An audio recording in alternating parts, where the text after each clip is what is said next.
it's a new era in CFB to start off this year, put on full display. My take on this game is simple. I know some people will be upset about it. Good riddance to the Pac-12. Can you do it in terms of the week to week to week? I don't see a pathway for this team to miss the college football playoffs. We want to make sure you have those best bets in the entirety of our betting cards. That was thinking! But he had that program was already going there! Only on SportsGrid.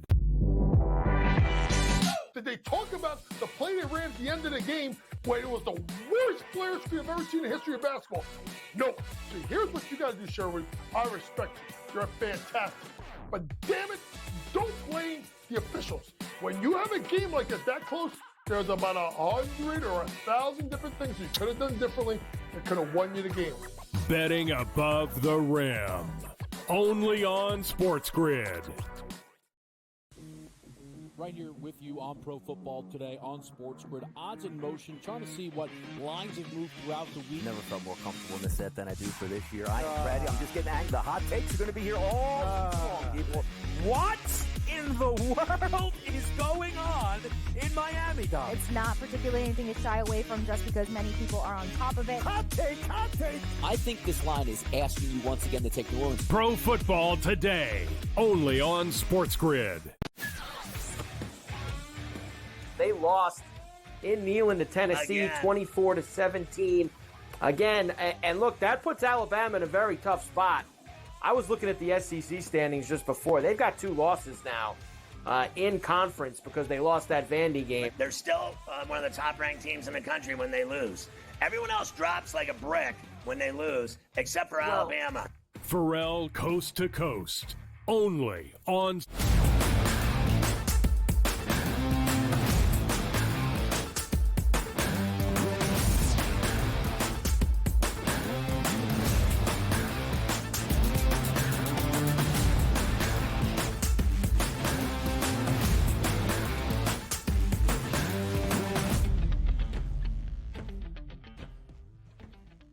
Welcome to hour number 3, live on this Football Friday on the early line on SportsGrid. He is Joe, I am Ben. Before we get back into a Football Friday, we talk the World Series. Opening night of it, game number 1 on this Friday evening at the Ravine. It's the Dodgers, it's the Yankees. A preview of game 1 after hearing from the people in just a moment. We will set the stage for yet another monumental weekend in college football. It is week number 9, the final weekend in October, November on the horizon. CFB rankings on the horizon in college football as well. In 5 ranked versus ranked top 25 tilts, the most in a single Saturday. That comes your way tomorrow. And then, of course, before we go, our Week 8 Pick 6 in the National Football League. Our favorite bets for a robust Sunday slate. 14 games. Ain't nobody got to buy on this Sunday or in weekend number 8 as well. Joe Ranieri, a lot to get to here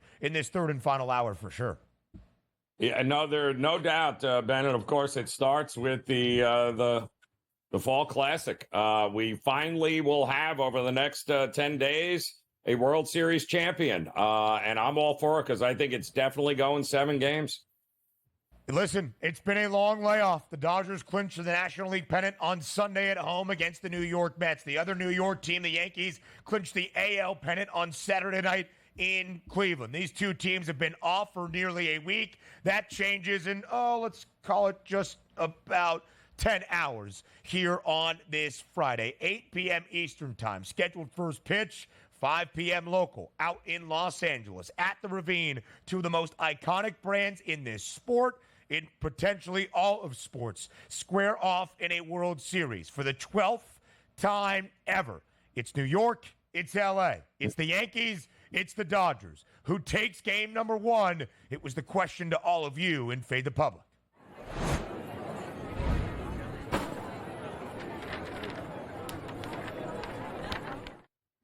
Game 1 or the World Series in general. Who wins the Fall Classic this year? Is it the Dodgers or the Yankees? At SportsGrid on Twitter. And most of the public, Joe Ranieri, going with the Dodgers. More than 65% of the vote on L.A.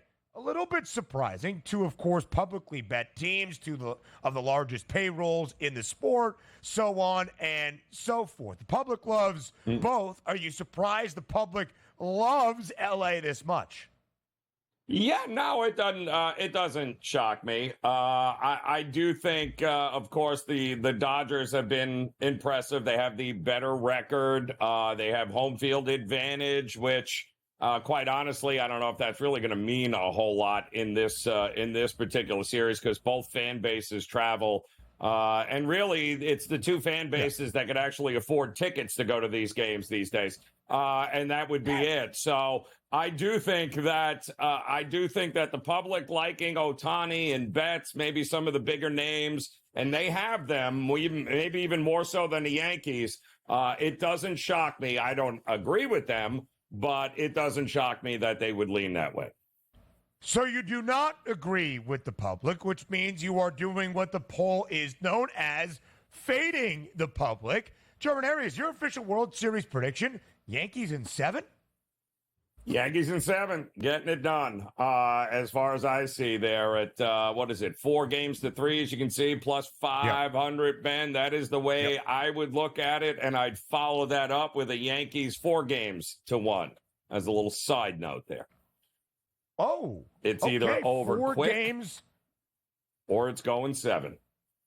Listen, best of 7 as it was in the LCS. It's 2-3-2 for the format. The first 2 inside Dodger Stadium in downtown LA. The next 3, if all necessary, we head to the Bronx and Yankee Stadium. If we need 6 and 7, back to sunny Los Angeles here at the end of October and, of course, into early November. So, Joe, you're going with the Yankees, more than likely, in what is a highly competitive set that sees 7 games. It's a 5-1 price. As we shared in the correct score market, the Dodgers to win in 6 is the shortest, most likely outcome at plus 420, according to the odds makers. The Dodgers in 7, plus 470. Then the Yankees in 7 at 5-1. Those 3 most likely scenarios, all separated by just 80 cents of distinction. If it is the Yankees, what is the reason that the Pinstripes triumph and win a World Series for the first time in 15 years?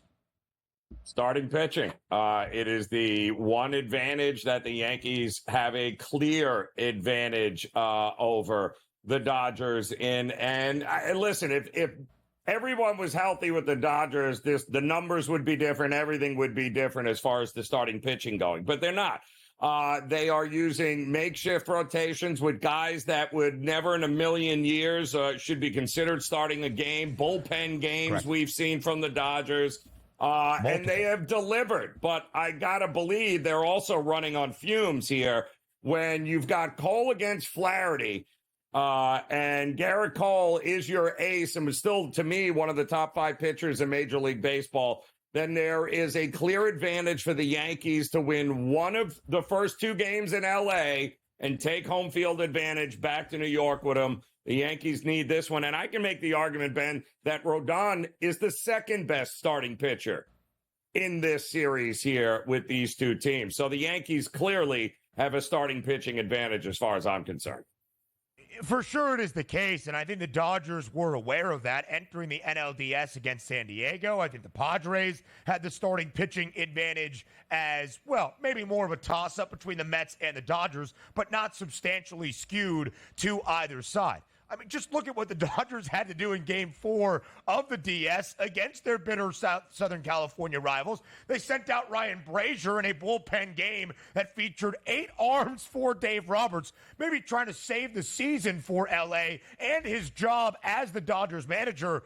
And it worked. Look at what they did in the clincher in Game 6 of the NLCS. Michael Kopech acquired at the deadline, along with Tommy Edman, who was the NLCS MVP, opened that game for L.A. Pitching advantage tonight in favor of Garrett Cole, and yet the money line in favor of L.A. The Dodgers, minus 126 as your money line favorite for game number 1. The Dodgers just minus 122 to win this Fall Classic outright. Total is 8.5, maybe perhaps a little bit higher than we would expect. But Joe Frizo, correct me if I am wrong, our producer extraordinaire, crunching the numbers behind the scenes. The last World Series opener, that's game number 1 of the Fall Classic, to stay under this number of 8.5 was 2017.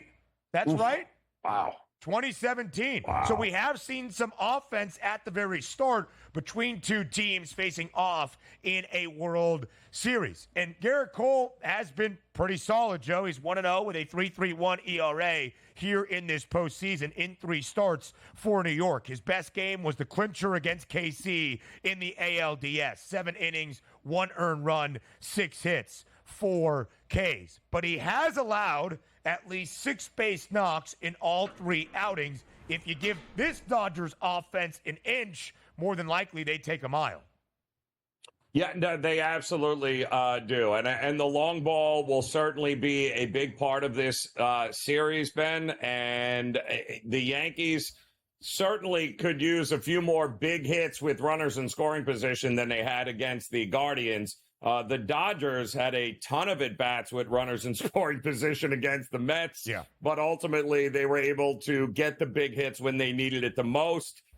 It's going to come down to how much work does the pen get of the Dodgers early in this series, Ben? That could determine what happens late in a big way.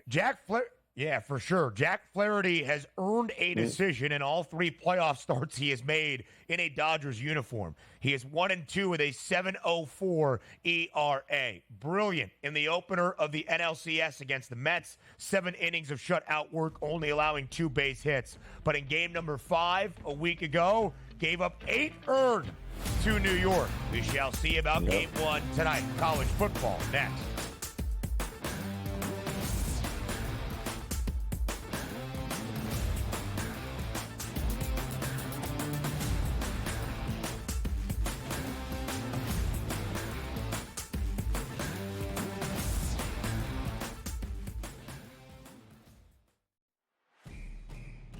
It's a new era in CFB to start off this year, put on full display. My take on this game is simple. I know some people will be upset about it.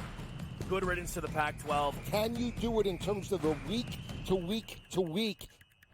I don't see a pathway for this team to miss the college football playoffs. We want to make sure you have those best bets in the entirety of our betting cards. That was thinking! But he had that program was already going there! Only on SportsGrid.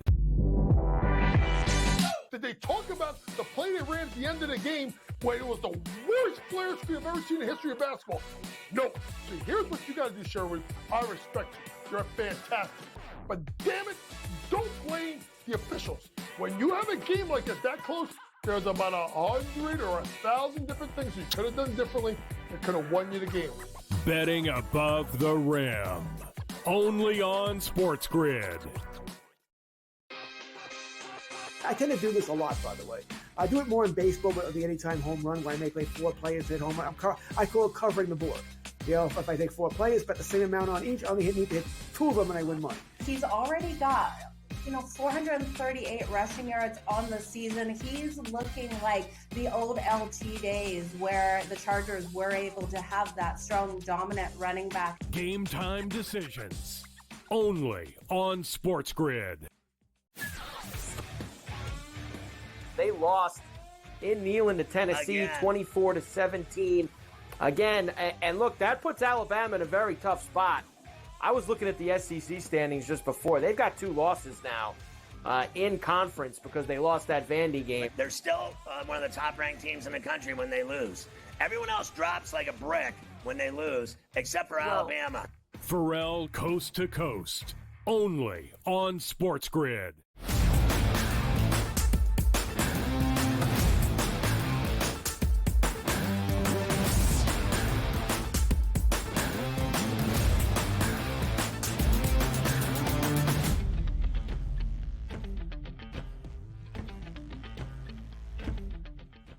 College football weekend number 9. It's the final Saturday in October. But before we even get to Saturday, what a Friday night in downtown Los Angeles. The Lakers in action for game number 2 of this season. Of course, it is World Series game number 1 at the Ravine between the Dodgers and the Yankees. And then after all of that wraps up, of course, you get to the nightcap, Joe. Appetizers with LeBron on the court and the Dodgers in a World Series for Rutgers and USC inside the Coliseum on this Friday night, 11 p.m. Eastern Time kickoff. That is conference realignment and Big Ten expansion for you personified. But elsewhere on this Friday, and I mean this legitimately, a game that could decide which group of 5 program earns one of those 5 automatic berths as a conference champion in the college football playoff. It is number 17 Boise State and Heisman frontrunner Ashton Jeanty. The Broncos off a bye,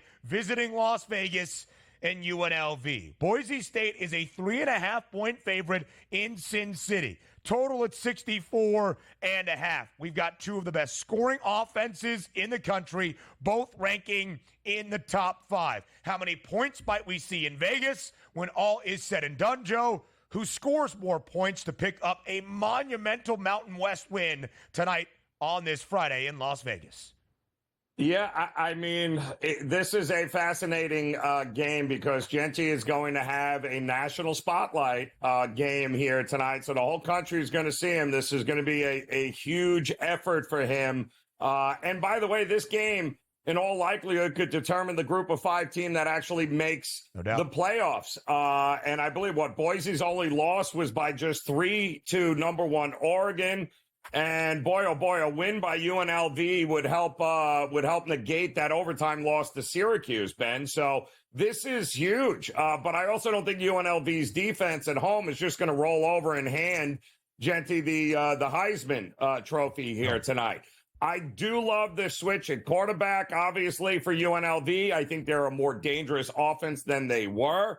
I think UNLV has the better defense. But most importantly, Ben, UNLV is heads and tails better on special teams than Boise State. UNLV's special teams is the best in the country. And when you're talking about a home dog getting more than a field goal, which is what we have here, and a total at 64.5, I want the team that's going to give me the edges where it matters. Field position, field goals, punting, those kinds of things.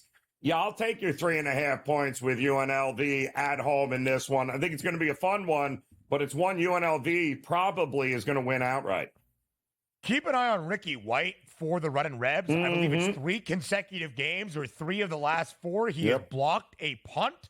It is crazy what UNLV can do under Barry Odom on those special teams, all 3 phases, baby. It's coach speak, but it does make a difference for UNLV. Boise State, second best rushing offense in the country, putting up nearly 290 yards per game. The go-go offense of UNLV has not skipped a beat with Haj Malik Williams as their quarterback, 6th best rushing offense in the country. Joe, 2 of the 5 best scoring offenses, 2 of the 10 best total offenses, 2 of those offenses that average more yards on the ground than through the air. Neither bad defending the run, both allowing less than 106 yards per game, but they will be tested. Here's also an edge for Boise State. The Broncos, 29 sacks this year, the most in all of FBS college football around the country. So we shall see a huge one tonight. Again, Boise State, minus 195 to win the Mountain West. This is a Mountain West conference game. Boise State won the Mountain West championship a year ago. The Broncos are ranked 17th in the country. They are the highest ranked group of 5 team at this moment. They have a minus 115 price to reach the college football playoff. And UNLV's only loss in non-con action against Syracuse, still at 6-1. If the Runnin' Rebs are undefeated in the Mountain West, including this victory over Boise State at home tonight, there's a great chance for them to see the CFP. Ashton Jeanty, his rushing yards prop, 190.5. The only 2 times Joey has failed to go over that number is when he has skipped the second half of Boise State's blowout wins against Utah State and FCS foe Portland State. So a huge one tonight on this Friday, a huge one tomorrow on a Saturday in prime time under the lights at College Station.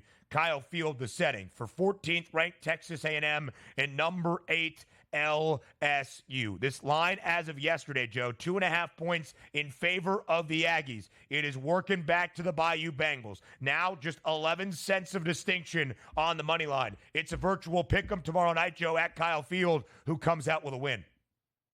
I hate LSU. I don't get this team at all. They're not nearly as good as people think they are. Texas A&M has shown us they're pretty good at home here. These teams have split the last 6 meetings, with the underdog being 3-1 against the number here. Both of these teams lost the opening game this year, but both have rattled off 6 wins since, Ben. So LSU has figured it out defensively, it would appear. I'm not a big Nessmeyer fan, but I am not a Wegman fan either. I think this is a dead under game. I think the defenses have a lot of success here at limiting the offenses, Ben. That's the way I would look at this game.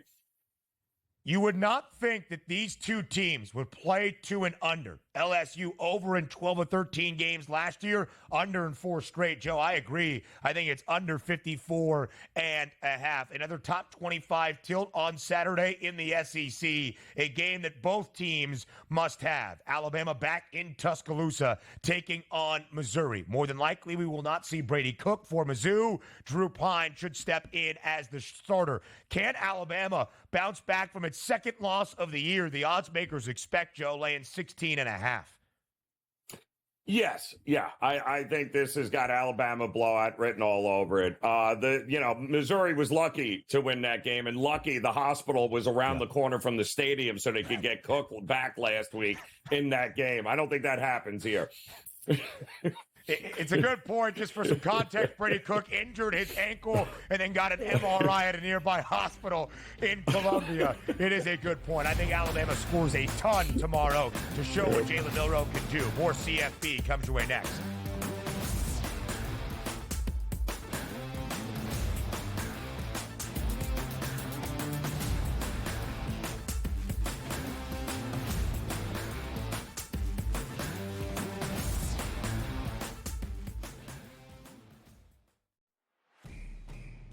It's a new era in CFB to start off this year, put on full display. My take on this game is simple. I know some people will be upset about it. Good riddance to the Pac-12. Can you do it in terms of a week to week to week? I don't see a pathway for this team to miss the college football playoffs. We want to make sure you have those best bets in the entirety of our betting cards. That was thinking! But he had that program was only going there! Only on SportsGrid. Did they talk about the play they ran at the end of the game when it was the worst player screen I've ever seen in the history of basketball? No. See, here's what you got to do, Sherwood. I respect you. You're fantastic. But damn it, don't blame the officials. When you have a game like that close, there's about 100 or 1,000 different things you could have done differently that could have won you the game. Betting above the rim. Only on SportsGrid. I tend to do this a lot, by the way. I do it more in baseball with the anytime home run, where I may play 4 players hit home run. I call it covering the board. You know, if I take 4 players, bet the same amount on each, I only need to hit 2 of them and I win money. He's already got 438 rushing yards on the season. He's looking like the old LT days where the Chargers were able to have that strong, dominant running back. Game time decisions. Only on SportsGrid. They lost in Neyland to Tennessee, 24-17. Again, and look, that puts Alabama in a very tough spot. I was looking at the SEC standings just before. They've got 2 losses now in conference because they lost that Vandy game. They're still one of the top-ranked teams in the country when they lose. Everyone else drops like a brick when they lose, except for Alabama. Pharrell Coast to Coast. Only on SportsGrid.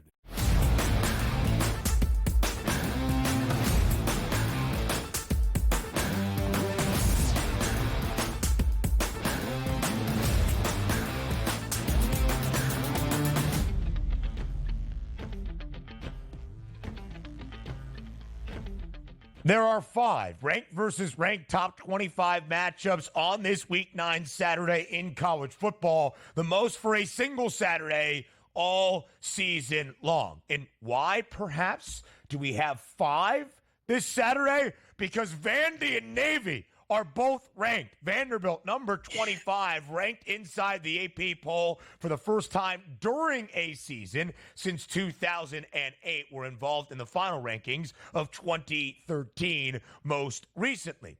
And here Vandy is, Joe, in Nashville, where they tear down goalposts after upsetting a top 5 SEC team, catching 18.5 against a Texas team that suffered the first loss of its season last week against Georgia. The odds makers, as you see there, expect this to be a robust bounce-back spot for the Longhorns. Do you agree with the spread? Well, it makes sense. The spot obviously favors Texas being embarrassed last week to Georgia, although that's not really anything to shake your head at, but it was how they lost to Georgia, being held to under 40 yards of total offense in the first half. And now you're going to go on the road again and take on a Vanderbilt team here that has covered all 4 games as a dog this year, and Ben has won 3 of them outright. Pavia has absolutely been great. He also leads the team in rushing, but the problem is if Texas wins this game and covers it, it's going to be because that Texas defense, who is number 1 in yards per play against, especially on the ground, they are going to have to show up in a big way here this week. They didn't against Georgia, but they're going to have to show up in a big way this week.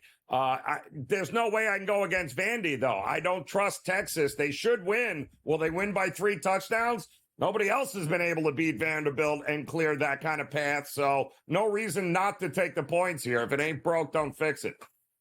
You know what is interesting, Joe? Despite Texas remaining the best scoring and total defense in all of college football, they have given up some yardage on the ground as of late. In the opener against Colorado State, the Rams running back put up more than 100. Against Mississippi State, the worst rushing offense in the SEC, 75 yards for their lead back. Last week, Trevor Etienne, 85 and 3 scores, despite picking off Carson Beck 3 times. Diego Pavia has a 74% completion percentage, 23 pass attempts or less in all 4 games against Power 4 competition, and he has carried it at least 14 times, 53 yards in all 4 games against Power 4 foes. In all 4 of those games, of course, Vandy has been booked as the dog. They have covered in all 4. They have won outright in 3. And up until last week in a matchup against Ball State, where both teams had gone over in every single game this year, Vandy had gone over in every single game.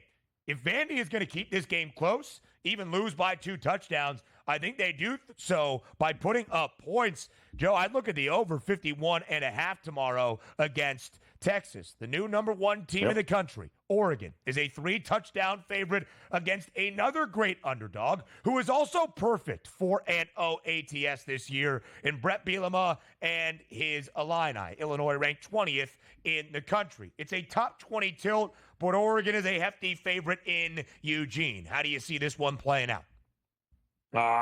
Listen, terrible spot. Didn't we expect Oregon to have the flat spot last week against Purdue after the Ohio State win? And then what? Oh, yeah, that's right. They shut out Purdue 35 to nothing here. Can't trust Illinois, unfortunately, in this spot. I do think Oregon comes out early. I think they come out often. I think they're starting to finally figure it out. Dylan Gabriel, that offensive line protecting them now. But more importantly, that Oregon defense has been really, really good. Sure. Back home, only way I could look here is Oregon. I think they absolutely destroy Illinois and leave no doubt in anybody's mind that they are the number 1 team in the country.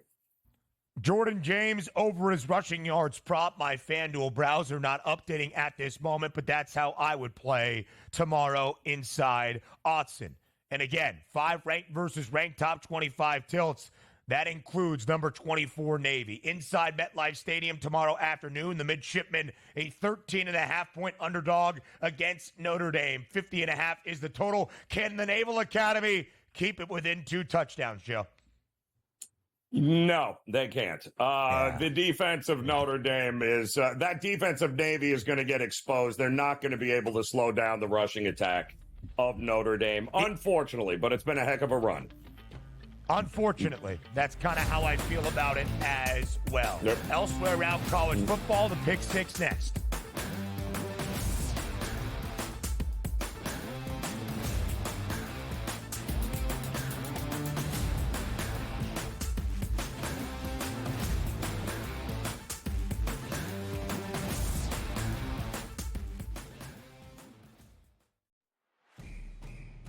It's a new era in CFB to start off this year, put on full display. My take on this game is simple. I know some people will be upset about it. Good riddance to the Pac-12. Can you do it in terms of the week to week to week? I don't see a pathway for this team to miss the college football playoffs. We want to make sure you have those best bets in the entirety of our betting cards. That was Lincoln! but he had that program was already going there. Only on SportsGrid. Did they talk about the play they ran at the end of the game when it was the worst player screen I've ever seen in the history of basketball? No. See, here's what you got to do, Sherwood. I respect you. You're fantastic.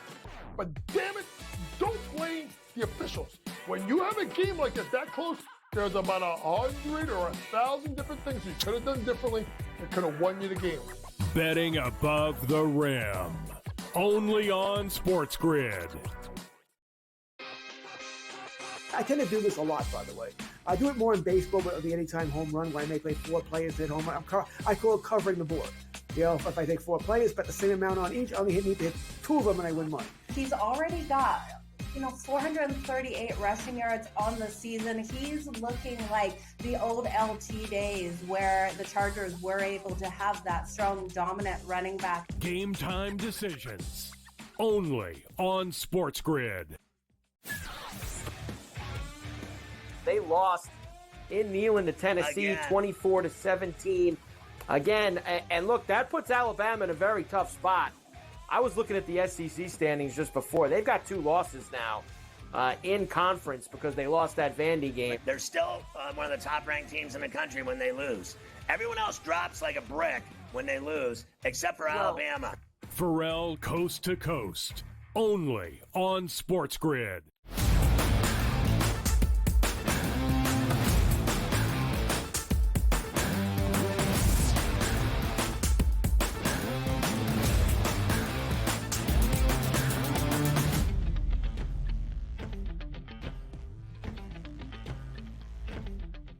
A quick flash of the Week 9 watch list elsewhere around college football before we give you our Week 8 NFL Sunday Pick 6. Joe, an incredibly compelling game tomorrow night in Camp Randall. Wisconsin, who has looked great on a 3-game win streak in Big Ten action. You could argue competition and opponent, and I might hear it, against number 3 Penn State. The Badgers getting near a touchdown at home. Ohio State off a bye, off a loss to Oregon, laying 25.5 now against Nebraska in Columbus after the Huskers were absolutely embarrassed last week in Bloomington. What we all circled as one of the best games potentially in the ACC back in the summer. Miami and Florida State now features a 3-touchdown spread in favor of the undefeated Canes and the 1-6 FSU Seminoles. BYU is perfect. BYU is 7-0. BYU is covered in 6 or 7 games. But, Joe, they're a road underdog in Orlando tomorrow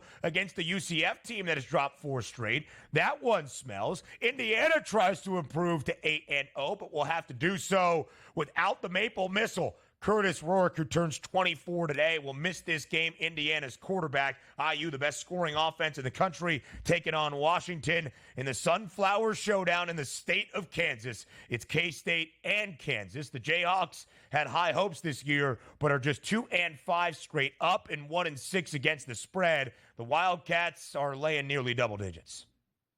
Yeah, kind of crazy. I do think the dog of the week is going to be Wisconsin at home in Camp Randall against Penn State. And listen, Penn State coming off a bye, which is great. They also had to hold on there. Unbelievable, down 20-6 at the half to come back and beat USC in that last game before the break. But guess who they have on deck? there, Ben. Yeah, Yep. Ohio State is coming up next for Penn State. Camp Randall, not an easy place to go into and blow anybody out. Wisconsin's playing its best football. I'll take that home dog any day of the week there. Give me the points in Wisconsin. Wisconsin is one of 8 programs around the country that competes in a conference that has a positive point differential of plus 75 or greater. The Badgers at plus 84 after absolutely routing in their last 3 games. Purdue, 52-6. Yep.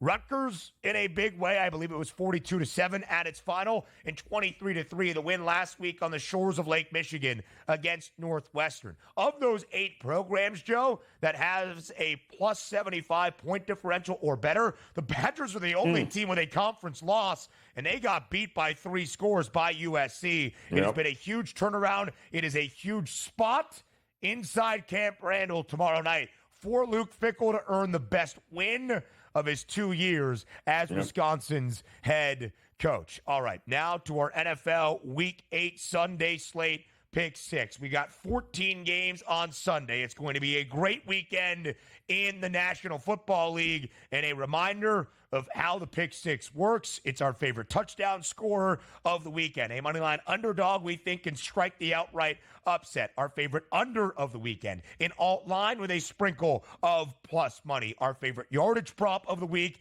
And we combine forces for a 2-leg 6-point teaser. And Joe, would you look at that? Our favorite anytime TD prop is the same exact guy. Please begin and tell the people who it is.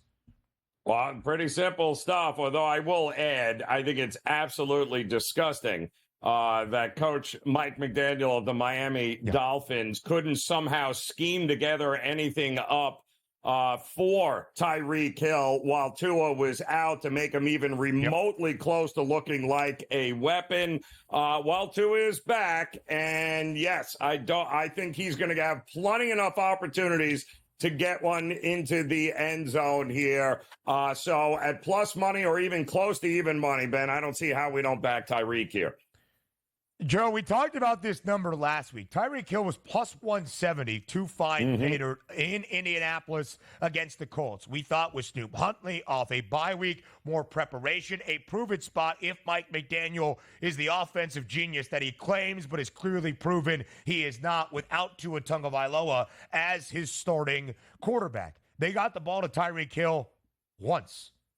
It was unfathomable. But Tyreek Hill has already said, hey, fantasy owners, I hope you didn't trade me. I hope you didn't release me. I am back. He has 1 receiving touchdown this year. It was week number 1. In the only full game that Tagovailoa played, he had 7 grabs for 130 yards and a score. He scores again at plus 105 in this matchup against a bad Cardinals defense. And, Joe, what's fascinating is part of this is also number-driven. Plus 105, if Tua remains healthy and Tyreek Hill starts to look like the Tyreek Hill that we had seen, the NFL's leading receiver a year ago, this number's no longer plus 105 in about 2 to 3 weeks. It's minus 135. It's minus 140. It's minus 150. So let's take advantage while we can. Oh, my goodness. I had not looked at your moneyline underdog just yet. Oh. Are you kidding me? Oh. Are you kidding? My goodness. Explain yourself, friend. Are you okay here, Ben? You all right? Well, it's really not.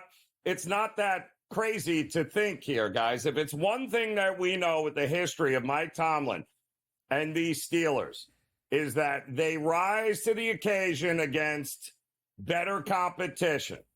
They are absolutely trash when it comes to playing teams that they are favored by 3 points or more after a win. And face it, let's go. That number, 7-30 against the number here.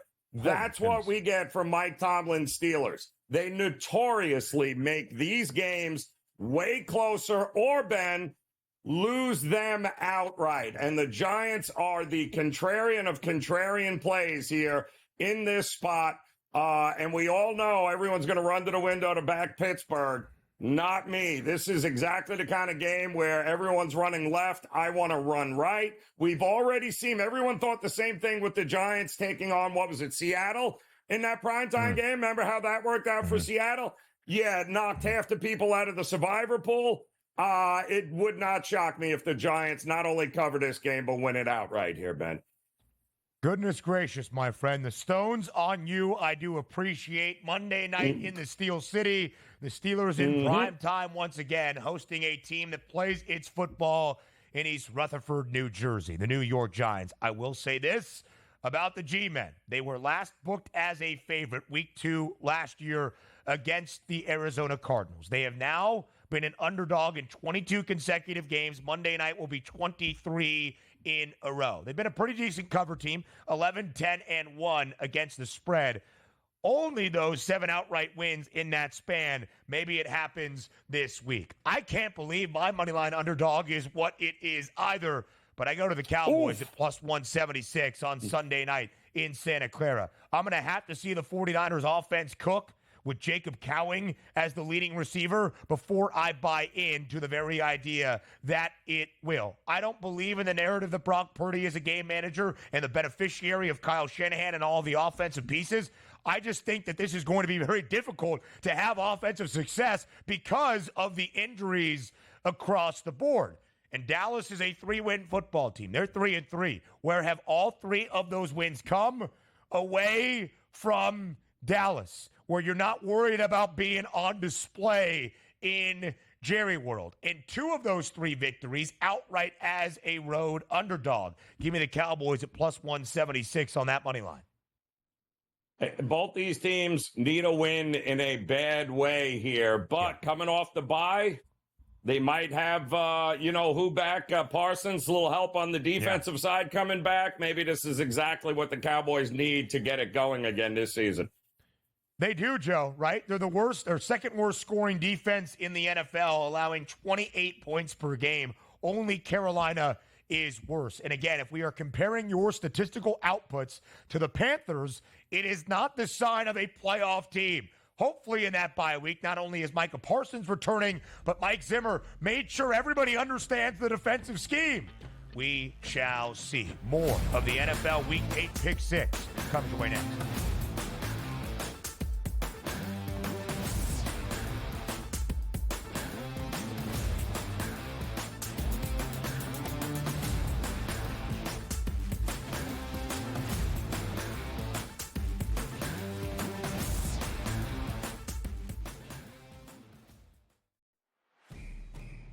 It's a new era in CFB to start off this year, put on full display. My take on this game is simple. I know some people will be upset about it. Good riddance to the Pac-12. Can you do it in terms of the week to week to week? I don't see a pathway for this team to miss the college football playoffs. We want to make sure you have those best bets in the entirety of our betting cards. That was thinking! But he had that program was already going there! Only on SportsGrid. Did they talk about the play they ran at the end of the game when it was the worst player screen I've ever seen in the history of basketball? No. See, here's what you got to do, Sherwood. I respect you. You're fantastic. But damn it, don't blame the officials. When you have a game like that close, there's about 100 or 1,000 different things you could have done differently that could have won you the game. Betting above the rim. Only on SportsGrid. I tend to do this a lot, by the way. I do it more in baseball with the anytime home run, where I may play 4 players hit home run. I call it covering the board. You know, if I take 4 players, bet the same amount on each, I only need to hit 2 of them and I win money. He's already got 438 rushing yards on the season. He's looking like the old LT days where the Chargers were able to have that strong, dominant running back. Game time decisions. Only on SportsGrid. They lost in Neyland to Tennessee, 24-17. Again, and look, that puts Alabama in a very tough spot. I was looking at the SEC standings just before. They've got 2 losses now in conference because they lost that Vandy game. They're still one of the top-ranked teams in the country when they lose. Everyone else drops like a brick when they lose, except for Alabama. Pharrell Coast to Coast. Only on SportsGrid.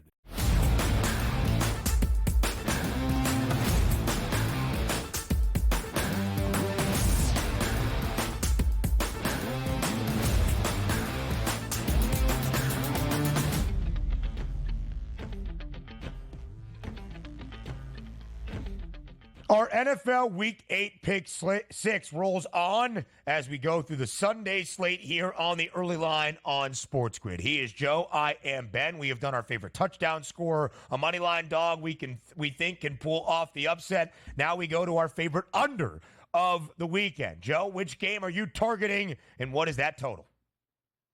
Yeah, again, I mentioned it earlier, Ben. I saw it in front of me, and it is worrisome here with the Tampa Bay Bucks here. Losing Godwin and Evans changes the dynamic of everything that they were doing offensively this year under Liam Cohn, the new offensive coordinator.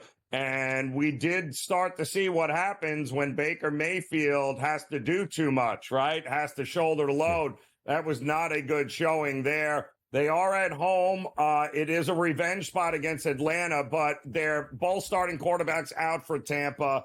Exactly what Atlanta did in the first game, they're going to be able to do against this Tampa Bay defense. The problem is everything that Tampa did in that first game, in that wild shootout, is off the table. They are going to need to control the clock. They are not going to want to get into any sort of shootout here with Atlanta. They are going to have to run the ball, run it effectively, and own time of possession if they're going to have a shot. I think Atlanta wins, but I don't think this is going to be any wild, crazy shootout. The market appears to agree, Ben, because this thing was 48 and a half, and we're starting to see 45 and a half, 46s. So, and I think with good reason, because Tampa will not be able to keep up with Atlanta in a shootout.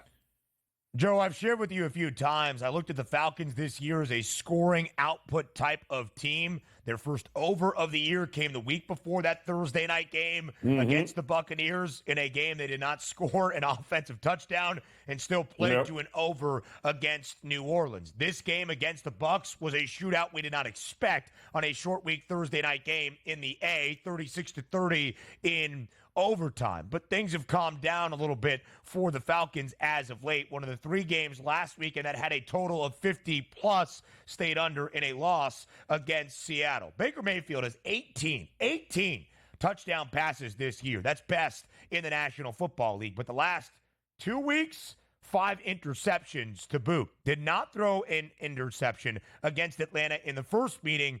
3 touchdowns, but only 180 yards. The key for the Bucs is for Baker to play clean football, something he did not do against Baltimore, despite in a spot where they should have been up by double digits, and Baker then threw 2 picks in his next 3 passes. My favorite under of the weekend, almost thought about alting this under 35.5, 36.5, Saints Chargers under 40 and a hook. The Chargers have played 1 over in 6 games this year. It was a 23-16 win where the Broncos were trailing by 20 and came back to score late points in the fourth quarter to score 37 to go over a total of 35 and a half. Last week, Joe, for the Bolts, it was their highest total of the year, 44 and a half on Monday in the desert.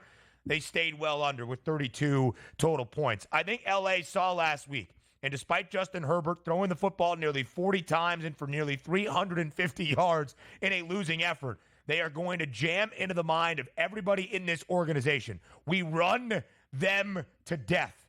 Death by 1,000 paper cuts or at least 1,000 J.K. Dobbins rushing attempts against a Saints defense that is banged up and a Saints offense that, with Spencer Rattler making his 3rd consecutive start, I'm not sure has a lot. I think the Chargers control tempo, control game clock, control time of possession to undo what happened to them last week. I think the Chargers win this game comfortably, and I think they win it comfortably like 23-10, if even that. Give me the under of 40.5 in L.A. Yeah, only way you can look, man. I mean, the Chargers allowing 13.8 points a game. They're not even allowing 2 touchdowns a game, this defense here. And the Saints certainly aren't going to help that average to go up. So I'm with you here. Run, Chargers, and run yourself right into an under, because I'm with you on that one. It is the emphasis of this organization. It is where they play their best football. Many people would look at a quarterback throwing for nearly 350 and having a passer rating of 97 and say, fantastic. What do we beat them by 4 touchdowns? not the Chargers. In fact, they lost that football game. Alt line with some plus money and a familiar name in the alt line position. Again, Gervinary, who gets your attention?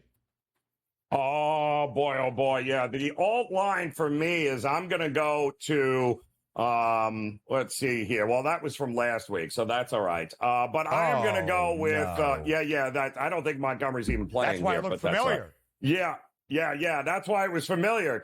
And by the way, he got hurt last week early in that game and messed us all up for that prop. Jahmyr Gibbs Detroit did multiple end up winning. Thank you very much. I just had the right game, just the wrong running back in that one here. But I am going to go same situation here. And you saw what's coming up there on my yardage prop. I think it correlates because I'm going to go over over 2.5 touchdowns here for Stroud. Because I do think this is the kind of game where he bounces back after throwing less than 100 yards last week. I think he bounces back with his legs, and I think he bounces back with his arm against an Indy defense that less than admirable. So I do think he usually gets right in this game against Indy. I think he gets right. I think he can run, and I think he can throw a few touchdowns in this game. 3+ passing TDs for C.J. Stroud, plus 370. Again, 86 yards. That's it against Green Bay. Yep. You would think if the Texans can win this divisional duel comfortably, it's a lot of C.J. Stroud. Short week for Houston following Sunday. Road trip to MetLife to take on the New York Jets, their second short week Thursday night football game in the last month and a half. I'm sure Aaron Rodgers has some thoughts on the scheduling logistics behind that. Alt line for me, Ravens, Browns, over 48.5, plus 144. Baltimore over in 6 of 7 games, over in 3 in a row. All three have featured a total of 48.5 or higher. Listen, Joe, when you look at this Ravens team, they've won 5 straight. Their scoring defense ain't great. They're allowing more than 25 points per game. That's not Baltimore defense-esque. And the Browns are not a great offense. They've been under in 5 of 7. But that's where you let Jameis just go rip it. He throws 2 touchdowns. He throws 2 pick sixes. We see a lot of points in the land. Over 48.5. We round out the pick 6 next.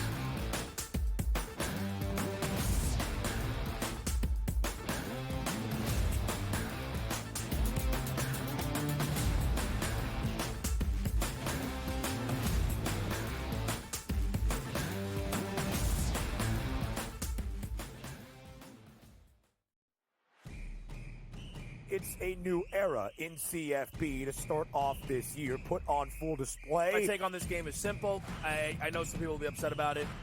Good riddance to the Pac-12. Can you do it in terms of the week to week to week? I don't see a pathway for this team to miss the college football playoffs. We want to make sure you have those best bets in the entirety of our betting cards. That was thinking! But he had that program was already going there! Only on SportsGrid. Did they talk about the play they ran at the end of the game when it was the worst flare screen I've ever seen in the history of basketball? No. See, here's what you got to do, Sherwood. I respect you. You're fantastic. But damn it, don't blame the officials. When you have a game like that close, there's about 100 or 1,000 different things you could have done differently that could have won you the game. Betting above the rim. Only on SportsGrid. I tend to do this a lot, by the way. I do it more in baseball, but the anytime home run, where I may play 4 players hit home run. I call it covering the board. You know, if I take 4 players, bet the same amount on each, I only need to hit 2 of them and I win money.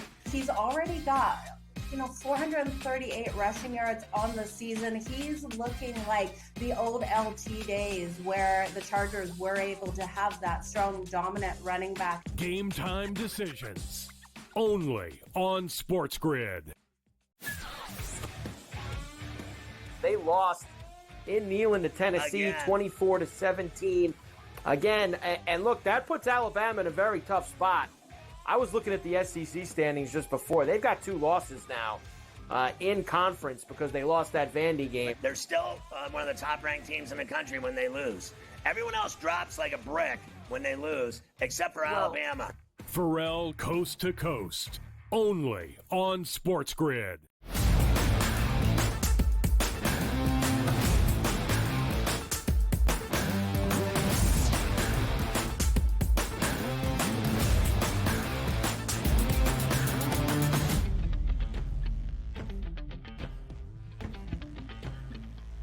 We round out our Week 8 NFL Pick 6 with our final two plays. Our favorite yardage prop of the Sunday slate, and we combine forces for a two-leg, 6-point teaser to round out this Football Friday. Ranieri, after starting 0-5, we're on a hot streak, my friend. Two consecutive teasers have come through and hit. Didn't love the tease spots this week, but we'll talk about that in just a moment. You talked about C.J. Stroud, alt money, 3+ passing touchdowns at plus 370. If you wanted to make it simple, focusing on C.J. Stroud, where are you looking? Yeah, I'm going to go strictly in the air and the passing attack here, which is something they are going to need him to be much better at this week than he was last week here. So I absolutely expect we're going to get better. In fact, Stroud averages over 311 passing yards a game at home over his, brief career here. And he also averages about 300 yards a game versus Indy here. So I think that 241 number is a little bit low. He did throw for 234 against them in week 1, and that was when they ran the ball 40 times in that game. I don't think that's happening here. I do think Stroud has gone over this number in 9 of his last 11 home games. I don't see how he doesn't go over in this one against Indy. Listen, there's been some conversation about that sophomore slump for C.J. Stroud. The NFL learning a lot about the young quarterback for Houston. Does Bobby Slowick let him rip this week to prove the naysayers wrong? Maybe so. I do enjoy that look. I'm also going to a quarterback over their passing yards prop. Jordan Love over 258.5 against Jacksonville. Love over this in his first 2 games, one in Sao Paulo against the Eagles, and of course in a large comeback effort against the Minnesota Vikings. 258 2 weeks ago, just slightly under by the hook against the Arizona Cardinals. But it's not so much about the gunslinger that Jordan Love has emerged to be. It's about the Jags, Joe. Second worst passing defense in the NFL, allowing 274 yards per game. 5 of the 7 QBs the Jags have faced this year over this number, including Drake May in his second career start in London, 276. Joe Flacco, 359. C.J. Stroud had 345 against Jacksonville. Josh Allen, 263. Tua Tagovailoa in his first fully healthy game of the year, 338. Jordan Love, 258 and a hook, 275 plus, 300 plus for Green Bay in Duval County on Sunday. All right.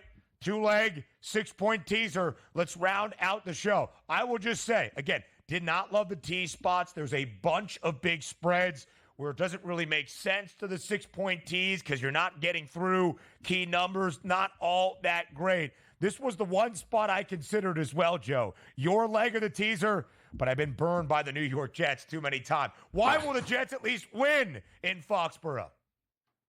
Listen, I'm not running to the window to lay a touchdown with the Jets in any way, shape, or form, but I'm only asking them in this spot to win this game, and I think they can do that. Given what they have returning, including we'll finally see Hassan Reddick on the field, it appears, here in a Jets uniform as they came to an agreement finally. So that will help the defense. DJ Reed will be back in. Michael Carter will be back in. The whole back end of the secondary will be there for the Jets again, making life difficult for May. They should and have to win this game. I think they will.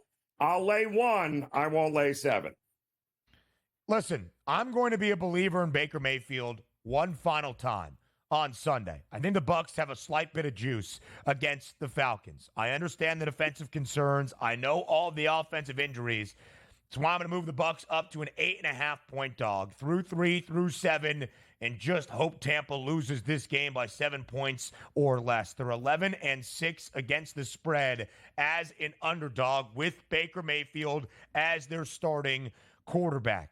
They need to have something, Joe. If they are going to make this season worth anything, you do not want to keep dropping divisional games against the team you are going to be looking up at. If Atlanta wins this one, it's over by the time we reach November in terms of who would have that tiebreaker. It would be the Falcons in front of the Bucs. One last bit of resolve. We won 2 consecutive teasers. Hopefully we make it 3. What a weekend of football in store, Joe Ranieri. Yeah, I love it, and it correlates with the under I have in the game. True. So give me the points, give me the under, and I think we'll cash another teaser this week, Ben. I'm confident.